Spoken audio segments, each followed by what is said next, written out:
गोटे नुआ वीडियो को आपको समस्त को स्वागत। तो चलतु आज गोटे ब्लाउज स्टिचिंग करने समय प्रथम तो मुझे चाप सिलाई पकई दी ब्लाउज अस्त्र आउ मेन पीस संगे कपड़ा चाप सिलाई पकई सारापर फ्रंट पेस्ट मुझे स्टिचिंग करी। फ्रंट पेस्ट स्टिचिंग करने समय देखो कपूर दी पट को आग साइज पकईदेवे आपर ये आप कड़र कटर जी आप कपड़ा मार्जिन रखुन से स्टिचिंग करने। तो देखो यार जो बैक साइड आपने जमार भी मिस करेंगे। बैक साइड जिते भी कटिंग कर डिजाइन आपने पाइपिंग रे हो पेस्टिंग रे हो दौरान तो मेन पीस रु अस्त्र टी आप जमर भी कट करेंगे। जो मैंने खास करके जो मैंने नुआ सिलाई कर तो जमर भी कट करेंगे। कपड़ा थी ये खड़ी रे हो नहीं तो आप पेन रे हो मार्किंग करदे। तापर आप देखो एमती मुझे रेडीमेड पाइपिंग यूज करी आपने चाहिए कपड़ा पाइपिंग यूज करेंगे।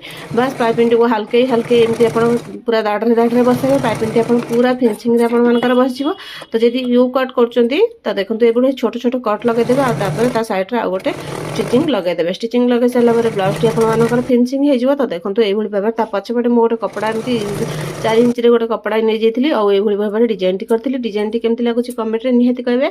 वीडियोटी जब बेसी भल लगुव तो चैनल टी सब्सक्राइब करने को जमार भी भूलें। पाखे बेल आइकन टी निश्चिंत दबाइदेवे।